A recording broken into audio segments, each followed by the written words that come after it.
a tree called the ice cream bean tree. This is a subtropical tree which enjoys beautiful warm weather that Perth provides. In Perth here we get about 8 months of warm summer, sort of summery spring, autumn weather, and about 4 months of cool winter weather. Now this tree really loves the warm weather we do have here, and it really grows fast and thrives in it. Now it produces a nice legume pod, which inside it actually contains some fluffy white pulp which tastes like vanilla ice cream, hence the name ice cream bean tree. And this surrounds black seed. Now you can see it comes in segments here. You just pull one out and you can see it's almost looks like a marshmallow and tastes really nice. You can eat it fresh, or you can actually use it for jams and things like that. The tree will actually flower with really nice pom-pom like flowers over summer, and it'll produce pods which will actually mature in sort of mid to late autumn, so almost near winter you'll start to harvest these just in time before it gets cold. This tree will grow really quickly. As I said, it grows to 15 metres tall, 15 metres wide, so you've got to make sure that if you put it in the ground it will actually have enough room to spread out and not take over other trees or interrupt other things in your backyard. It's a beautiful shade tree. Over here we actually have it growing in a 700ml pot. It's actually in some premium potting mix. I recommend Bailey's.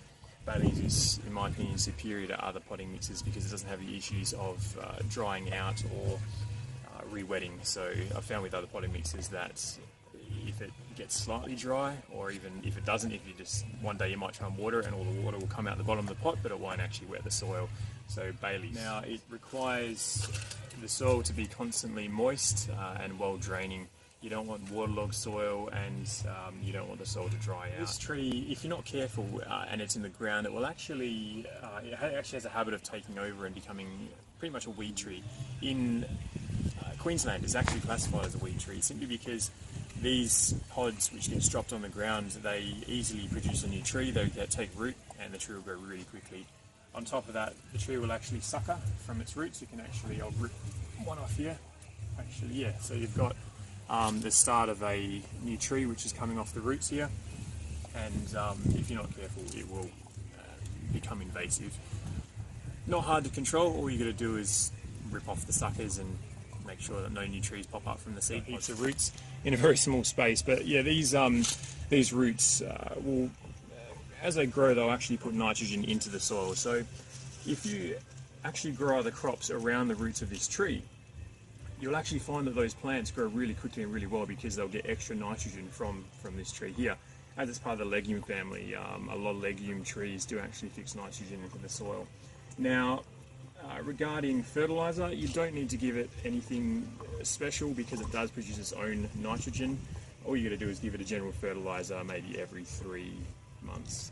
A good example of actually how this tree can improve crops that you're growing around it is I've grown this tree in this pot on top of a potato crop before. The potatoes that were outside of where the pot was did not actually produce really big potatoes, but the ones that were directly underneath it actually were quite massive, simply because the nitrogen leached from the pot here into the soil beneath. So there's a really good example of what you can actually do with permaculture. Yeah, highly recommend buying one of these trees if you're really interested in subtropical trees and something for shade even. Yeah, and you want to try the interesting fruit that this provides. Yeah, happy gardening.